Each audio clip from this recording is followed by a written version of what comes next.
You are listening to Rotten to the Score.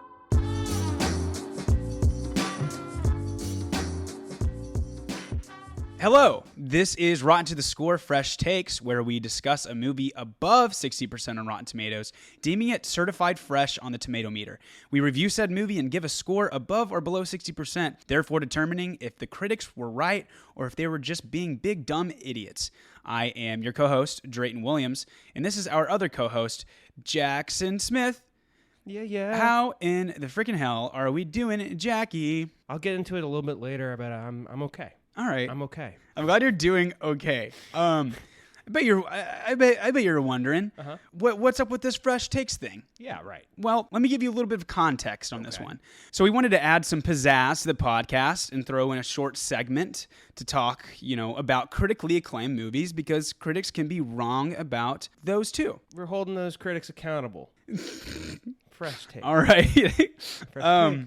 With the Fresh Takes segment, we both wanted to select the movie together instead of, selecting them separately. In this episode, we both chose Thor Love and Thunder. Wait, hold on, one more time. Second. Thor Love and Thunder. I thought were you singing or I was singing? Wait, who was singing? Were we singing right there? I wasn't. I don't know what happened. Okay. I went all right. more This serious. is going great so far. Yeah, no, we're killing it. So Thor Love and Thunder. Jackie. I'll be honest with you, Drayton. Usually you and me have a lot of fun here. Yeah. We come into this and we're both like, oh, this is so much fun. We get to do a podcast together with our best friend. But I've had the worst 3 days of my entire life. And it's all surrounded by Thor Love and Thunder. Okay? So I got a couple things I just need to get off my chest and then we can just jump in and I'll shut up. All right. But number one, I want to just give a quick shout out to Bird's Barbershop. You're not going to be a sponsor. You massacred my hair. And I'm livid. I'm furious. I go home. I'm like, okay, I'm going to turn on this movie, this Thor Love and Thunder movie, and I'm going to sit through this thing. Now, I've already seen it one time, but I was like, maybe this next watch will be great. This will be good. And I sit down and I start watching this movie, and all I can see in the reflection of the TV screen is that hair. And then I get hit with this movie, this movie, right? So I'm really excited to talk about Thor Love and Thunder today. I have a lot of good things. So obviously a very positive viewing experience that we both had. Yeah. Mine was basically the same. Right. That's exactly what I do every time. Okay. With that, why did we choose this movie? So obviously, if you watch Rotten to the Score or have listened, we've had kind of a weird pattern start to unfold, which is we have these kind of rom-com movies from the past. And so I wanted the idea of doing maybe more of an action movie, something like a huge blockbuster of recent times. And you were like, oh, yeah. Thor Love and Thunder, very recent. This came out, last year? Last year. I had watched this movie. I have some very strong opinions about it. I'm not sure. Have you seen this movie prior to this watch? No, I had never seen it prior to this recent watch. Basically, why I chose it was because I wanted to do Marvel. Honestly, one of the reasons that we chose to do a segment for movies, certified fresh movies, was because I really wanted to do a Marvel movie. There are only a handful that are below 60% on Rotten Tomatoes. And I was like, let's do one above 60%. And let's do Thor Love and Thunder because I know it was a little bit polarizing, even for Marvel fans. And so this is the first one above 60% that I wanted to tackle because I know that some people had some opinions on it. And after the watch, I do too. And I'm excited to get into it. Let's go over some logistics really quick. So this movie was directed by Taika Waititi, but he also directed Thor Ragnarok, which was a good one. Yeah. Jojo Rabbit, which I personally love. What We Do in the Shadows, which I personally love. Agreed. Hunt for the Wilder People, which I personally love. Yeah. Obviously, I mean, his background is absolutely insane. But as much as I want to say Taika does not miss, everyone misses sometimes. I'm not saying that I didn't like this movie, but some people do believe that this was a miss. some people miss sometimes, and that's how it goes. No, and it was really, when I first saw this movie, I went and saw this in theaters when it first came out with a buddy of mine, and we had gone and saw Thor Ragnarok together, and that was probably my favorite Marvel movie up to that point. So I was very excited to see this. And I'll be honest with you folks, like I've been very much like on a downward spiral with Marvel recently, where I've just not been too invested in any of it. Yeah, no, I definitely agree with that. I've kind of been on a downward spiral as well, because I was going through all of like the Marvel movies, just kind of like the list, and I got to see kind of like budget and like box office for a lot of these. So that's kind of why I want to get into this one's budget and box office. Oh, yeah? So it was filmed mostly in like 2020, 2021, on a budget of $250 million and gaining $760.9 million in the box office, which is really good, obviously, making so much money off of it. But if you go back and look at all the other Marvel movies, all the really popular ones are making somewhere around like $1 billion, $2 billion. Yeah. This is like, honestly, this is not a great box office for a Marvel movie, especially. Yeah. No, I mean, and with one of its flagship characters too. I mean, Thor obviously is like one of the OG, like he's probably one of the last OG characters still around. We'll get into it, but there's definitely a reason for that, in my opinion. Yeah. So we all know this movie is a certified fresh movie. So what exactly did it score on the tomato meter? Well, let me tell you. All right. It got a 63.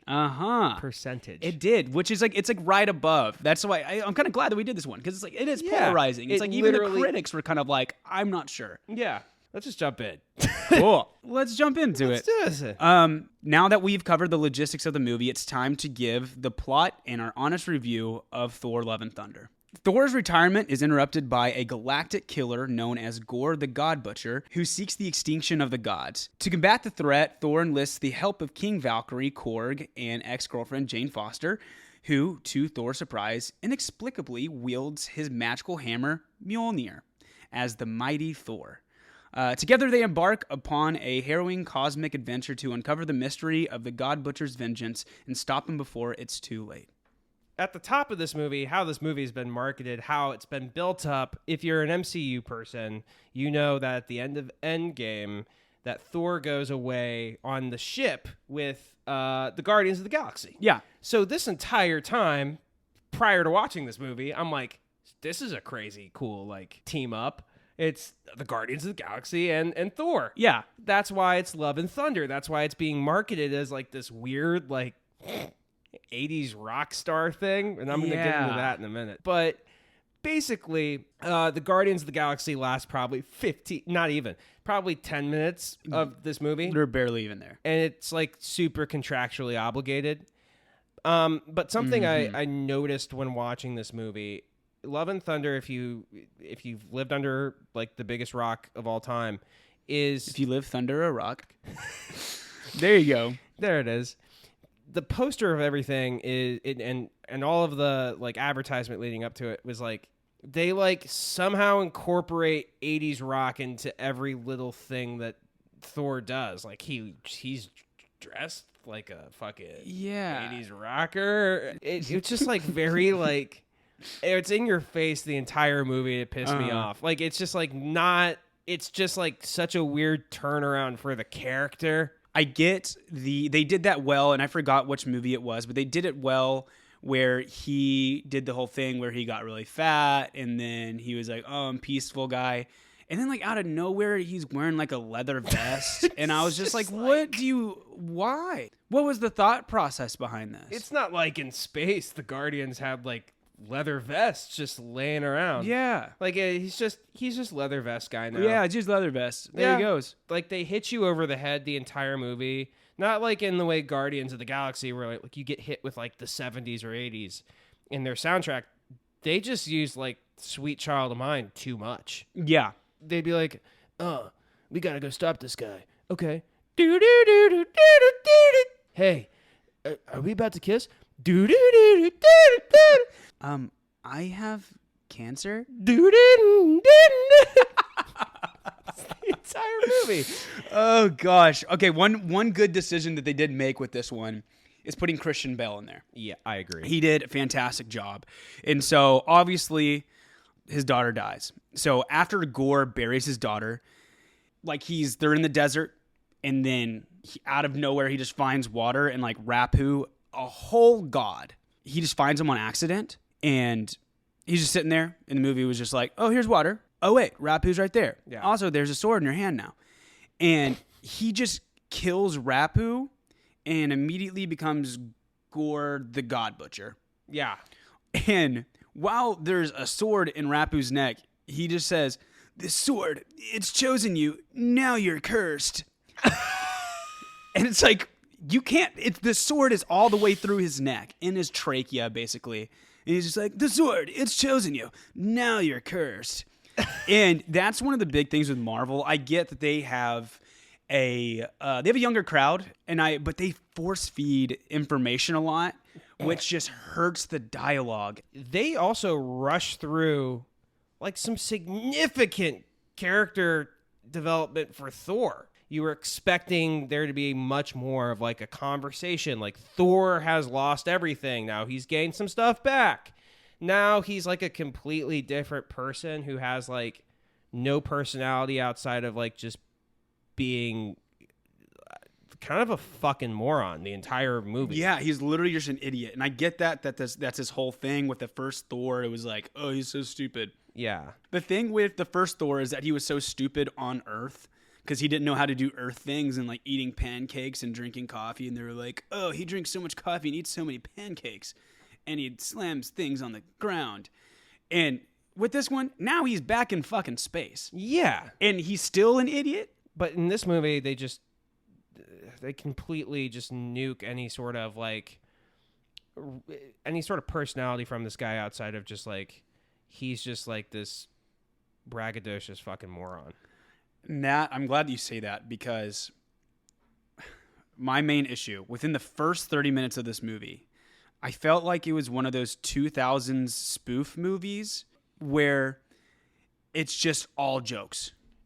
It's just all jokes. Like zero serious dialogue. Like, oh, I just slipped on the floor. Now, oh, I just fell over. And it's like every single character is saying something stupid. Thor is just being a fucking dumbass the whole time. Jane has cancer, and they're just like, oh, Whoopsies. oh, hey, we know you got cancer, okay? You better cut that out. And it's just like zero serious dialogue. No. You're tackling probably the most serious thing in all of the Marvel movies. Yeah. And then it's like the least serious Marvel movie.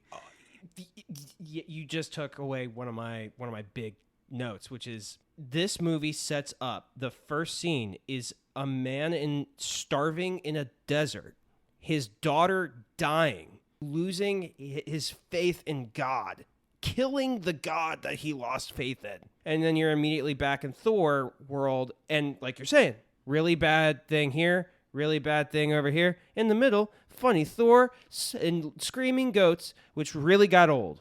Yeah. Such low-hanging fruit. What, in 2019, the screaming goats thing on like YouTube or whatever. And they were just like, what if we did that every again? 15 minutes the goats scream, and it not once was it funny for me. No, exactly. Me too. I was just kind of like, okay, let's move on. Yeah. This is where it kind of got sad. It's just like Taika Waititi's comedy to me is usually something that's a little bit more intelligent. And this one, it just felt like I'm going to beat you over the head with just the most easy joke that you could have made in that moment. Yeah. The fucking speaker scene. It's again one of those moments where Jane is struggling with the fact that she has cancer.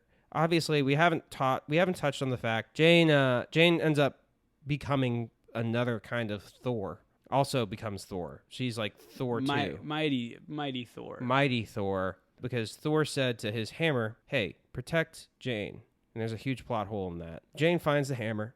Jane becomes Thor, but because the hammer was told to protect Jane, it drains all of her human energy. My God, and it kills her.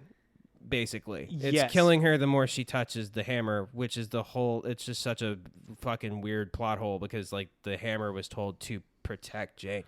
So you immediately are like, what the fuck is that even? Why, you're a bad hammer then? You're one job. It was a scene where they're drunk and he's like, protect her at all costs. And I was like, honestly, that is like really fucking cool. Like, holy shit. And then she just fucking dies. Yeah, the hammer kills her.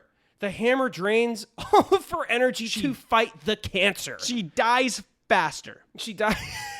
It's literally. She didn't even, and it wasn't protecting her. It was using her to protect fucking Thor. Again, so the whole thing doesn't make sense. She's in the bathroom.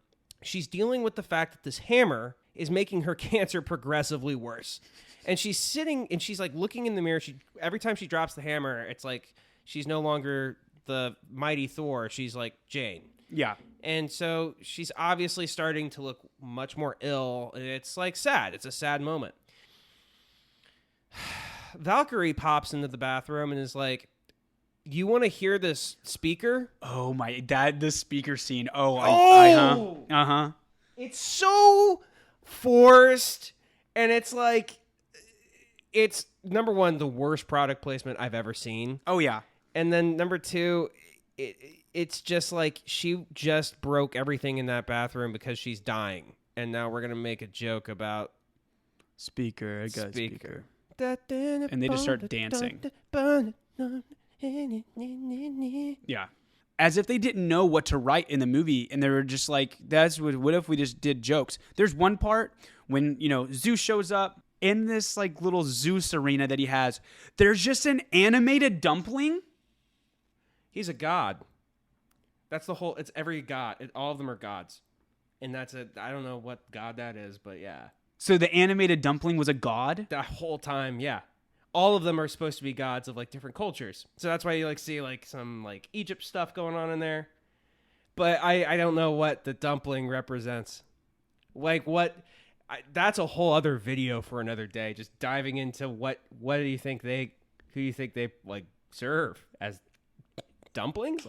Yeah, I don't know. And then and then the whole movie is about protecting the gods, and Thor just kills the most prolific god of all, Zeus. They're like, we got to protect these gods. And then they're just like, hey, let's just fucking kill Zeus really quick. Yeah, and that's the thing that makes me like question everything about this movie is like, all the gods are assholes. Like Gore might be onto something here. Yeah. Like all of them are like, no, we're going to stay back.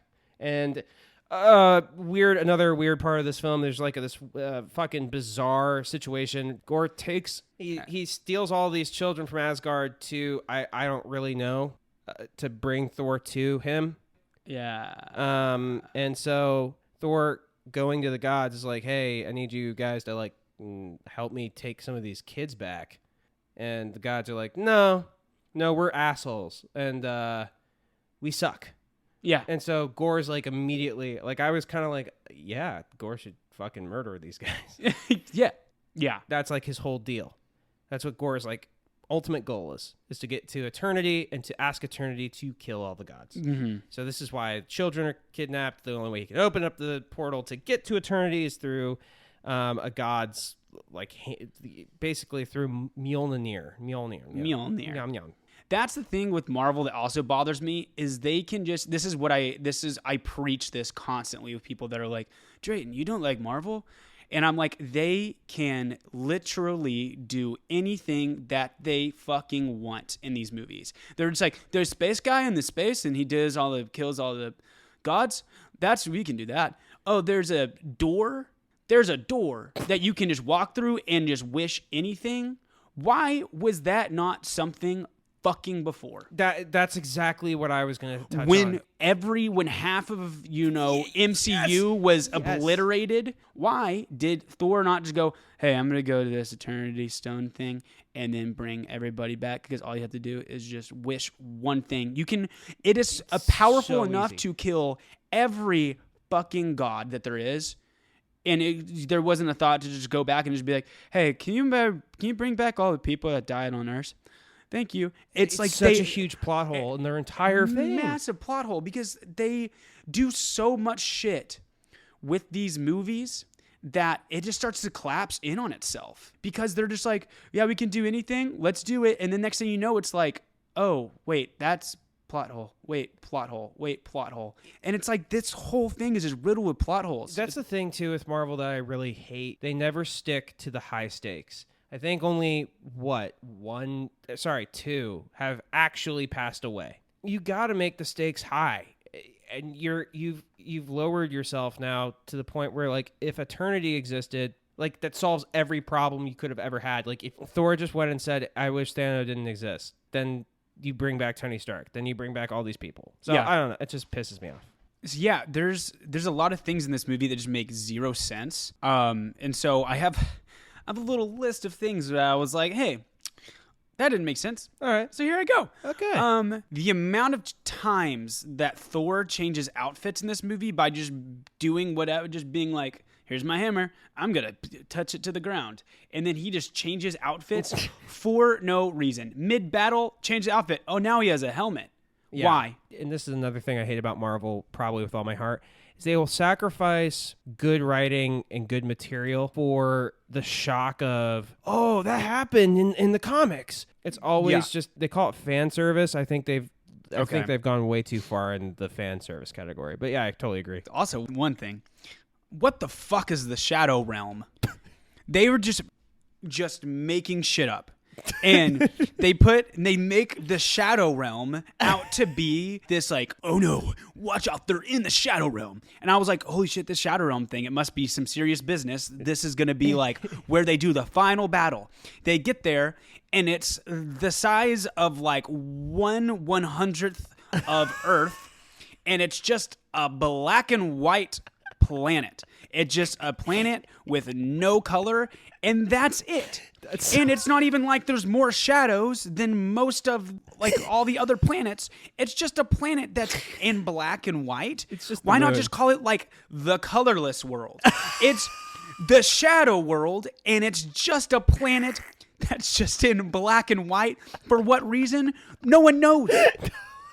That's such a great point. I didn't even think of that. And they just get there, and the kids aren't even fucking there. No. And it's just like, it's all for fucking nothing. Like, you just are like, okay, that part happened in this movie, check. If he was keeping the kids in one place, why didn't he just bring them to the door of eternity or whatever that fucking thing was, and then Thor shows up, have Thor show up to that fucking door? This is the big one, because now we're at the door. I want to talk about this so bad. Please. Talk about like the biggest, like, this could have just saved so much time in like that big battle in Infinity War, or that other battle, or any battle that Thor has been involved with when someone is just like a normal person. The dude can literally give any person the power of Thor. Yeah. Like, it out was of nowhere. It was so infuriating, and it was played out as like a joke again, where it's like, little kid beat up big scary monster guy. You didn't expect that, I bet.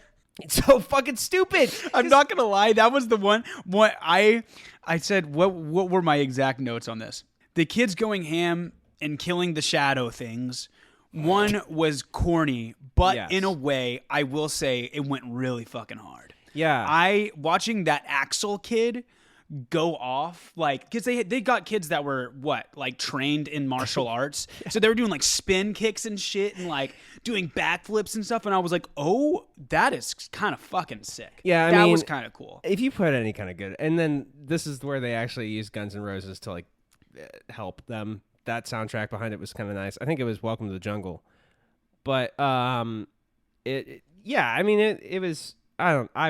I have problems with this movie that are so irreconcilable that I can't give it that credit. I get that. In New Asgard, they have an ice cream shop, and it's called Infinity Cones, and it's like the Infinity Gauntlet holding an ice cream cone. That's like their sign, and I kind of was like, oh, sick. So like the thing that wiped out 50% of every person alive. Let's make an ice cream store. It's like, what if we made like an ice cream store called Pearl Harbor Bombing Ice Cream Store? I don't know if I want Cancer snow cones. Cancer times snow cones. Oh, you mean like the horoscope? No, the deadly disease. The deadly disease. Also, one thing we haven't talked about Valkyrie enough. Her big thing was that I'm going to die in battle. I'm going to die in battle. That's my destiny, is to die in battle. And then she like kind of gets hurt. She's just like, Thor, by the way, you're all on your own on this one. And it's like, you could help so much, and you're just going to send Thor. The one thing that y'all been trying to do this whole time is stop Gore. Y'all know where he's at. All the kids are there, and she's just capable of like walking around, getting up and stuff. You have superpowers. And she's just like, yeah, I'm not feeling too well on this one. You go and get him. It's just like, why the change in heart all of a sudden where you're just like, yeah, you know what? My tummy kind of hurts on this one. Splinter. You did just do it by yourself. And it's just, yeah, why were you part of this movie up to the beginning? And I'm not going to bring in Korg all that much. There's not much to say, although they overkilled that character so much. The one part where they basically just fucking kill him, Zeus kills Korg, quote unquote. And, oh, wait, no, they didn't kill Korg. It's because his soul is just in his rock face. Finally, we get to really touch on the biology of a rock man monster. Honestly, it was so funny because when they did that, my first thought was, he's not dead. No, I know. Because again, Marvel never fucking makes it to the point. Like, you go into the movie going like, oh, I know exactly what's about to happen. Yeah. No one's going to die. There's no fucking stakes, really. Basically, the last thing that I want to say on this movie is it's about the ending. Please. The whole movie is about stopping Gore. We got to stop Gore. We got to stop Gore. He's going to make it to the eternity door thing. And when he gets there, he's going to kill all the gods. And Jane, she has cancer, but she's going to fight to stop him. They get there, and Gore's like, hey, can my daughter live? His daughter lives. The whole movie is about stopping Gore. They don't stop Gore. Jane dies because they're trying to stop Gore, which they do not accomplish. And then Gore's just like, oh, just kidding. I'm actually just saving my daughter. Jane has to feel like a fucking dumbass after that. She's laying there dying like, oh, we didn't do it. And then it's like, hey, by the way, my daughter, she lives now. Also, it's just Gore and Thor have kind of like an understanding with each other there. Like he like does the don't choose evil, choose love. Oh, the guy who kills everyone, all he needed to do is think about loving someone. Yeah. And now he's good. Yeah, Gore could have been like, hey, I'm dying too right now. And that she's dying. What if I just said, I wish for myself, Jane, and my daughter to all be healthy? Supposedly it can kill every god on the planet. Why can't it just bring back three very insignificant people? Yeah, then Thor's a dad now to Gore's daughter, and they're now called Love and Thunder, even though his name's Thor. And I don't even really remember what her name is. I think it's now just Love, and she shoots lasers out of her eyes, and then they I guess, fight crime. So, damn, that's the whole movie. I mean, wow, I really loved that. What an opener for Fresh Takes. Yeah, Fresh Takes is just us just getting very heated and just ranting for 30 minutes. So obviously, with the regular episodes, we have awards. This one, we also have awards. We just wanted to include the best performance in the movie and the worst performance in the movie. I kind of want to start with you. I think that you... Okay. Who do you think gave the best performance? I'm going to give it to Russell Crowe. Yes! Russell Crowe. His return. And we didn't really touch on it. Russell Crowe in this movie is the best part for many reasons for me. One, it's the only place I laughed.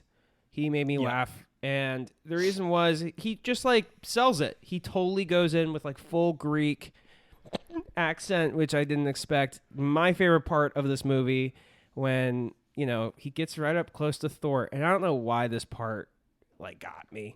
You know, Thor's like, hey, we gotta fucking save these kids. And he's like, hey, man. Hey, just relax, man. Have wine. Eat grape.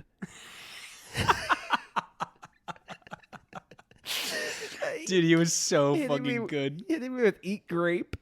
Just singular. I don't know why I killed him. You're no longer invited to orgy. You're no longer invited to orgy. Dude, in a Marvel movie where it's like kids are in the theater and he's just like, you're no longer invited to orgy. Yeah. Have wine, eat grape. I mean, that's the best part for me. So I give it to him. Best, obviously, Christian Bale. Yeah. Oh, yeah. He just, I mean, there's not much to be said there. He just absolutely murdered it. Every single scene it just felt like we were in a different movie every time he was on camera. Yes. Yeah, I mean, he's just like, his acting's on a different level. It really is. Yeah, it really I is. completely agree with you. I mean, he's amazing. Do you have an idea of your worst? Because I'm Yeah. not sure that I do. I think you should. Yeah, you should take it. Take it away. I'm in between two different ideas here. Okay. I'm gonna go Taika Waititi as Korg and as the full-blown director. All of Korg's dialogue was shit to me. I didn't find anything he said to be that funny at all. I don't know. I'm so upset by this movie. I'm dead serious when I said, like, I fucking freaked out. I was pissed off watching this movie. Oh gosh, that's too funny. I am perplexed on who I think the worst performance was. My worst performance, I'm gonna go with Gore's daughter. Oh, God. I'm so sorry. I know she's just a child, but oh my gosh, if you're going to pick somebody to be Thor's, basically his daughter, and I would imagine she is going to return. There's like a mouth thing that she does where it's like, I think she's trying to keep from smiling the whole time she's acting. And like, I hate to say this because she's a kid. Come on. She's a kid, but she's probably making so much money. She's making more money than I am. So like, hey, I can say this about you. I don't know, man. She does this thing with her mouth constantly where they're like, cameras zoomed in on her face and she's like sucking in her lips because it's like, she probably wants to like giggle because she's just like, what am I doing right now? Yeah, That's such a crazy pick from you. I know. That's such a bizarre It's the only one I could think of because I feel like, honestly, I mean, they have an all-star cast in this, so I had to pick the odd man out, which happens to be a child. She's like fucking like 9. She's literally 8 years old. I don't know what it is. That's a 7-year-old kid you're making fun of. Dude, that chick is literally 6. She's literally 5. Dude. She's literally 4. She's literally 4 years of age. She's literally 3. I think that's actually, wait a minute. I think that's actually, wait, what's her last name? Look at the face. Isn't that Chris Hemsworth's like actual daughter? That's Chris Hemsworth's daughter? Oh, you're an idiot now. Oh, no, I'm have glad. The wrong I'm glad. guy coming at you. That's why. Nepo baby. Right off the bat. Oh my God. Nepo baby. Right off the bat. That's why she got the role. The whole Hemsworth family is a Nepo baby. Yeah, it's all fucked up. Anyway. Oh gosh. All right. So we've obviously given our thoughts and feelings on Thor Love and Thunder. As we all know, this is Rotten to the Score. Fresh takes. So now it's time to give the score. All right. So we're each going to give a separate score and average the two, and that will be the score. So my score on this one, let me preface really quick. There were tons of plot holes because it's Marvel. Acting was great. I mean, it's always going to be great. Was it funny in parts? Yeah, it definitely was. Do I love Taika? Absolutely, I do. But the way I felt after watching the movie, I felt like it kind of like wasted my time a little bit. They could have just done without this movie, and it really, really, really, really feels like a cash grab. It just feels like a cash grab. Totally. I give this movie a solid 38%. Oh, that's very kind of you. I'm about to relentlessly kill this movie. And I'm, okay. Oh, let's hear it. I'm so excited. This is about to be like, you just gave out a worst performance to a 10-year-old. So I feel kind of justified in what I'm about to do. There's few movies that totally break my spirit. And there's fewer movies that take something I loved and totally crush it into a billion pieces. So with all that being said, I'm going to give this a 5. I hate this movie with all my heart and soul. Oh, no more love. My God. No more, yeah. The only thunder, no love from Jack. It took everything I loved and just killed it in front of my face. And then they said, Thor's a dad now. That's the movie. Hey, Jane, you know the character that we already kind of got rid of and now she's back, so this doesn't really matter. She's dead again. Russell Crowe gives it 5%. Oh, Fuck. gosh. This score that we just got collectively is a 21.5%, which is the worst score that we've gotten out of the 4 episodes that we've done. And this was highest rated by critics that we've done. Yeah, the fucking critics are blind. Someone's paying them off. Disney's on to something. Golly. Okay, that's it. That's our score. If you don't like it, I don't give a fuck. All right, well that's the podcast. That is the first fresh takes. And my God, that's as fresh of a take as it gets. Yep. That is definitely a take. I appreciate y'all staying this long. If you stayed this long, we are Rotten to the Score. You can find us on YouTube, Instagram, TikTok, Spotify, Apple Music, and most other streaming platforms. Feel free to go give us a listen or give us a watch. We love you so much. Yum, yum, yum. And we'll see you later. Later. Bye. See ya.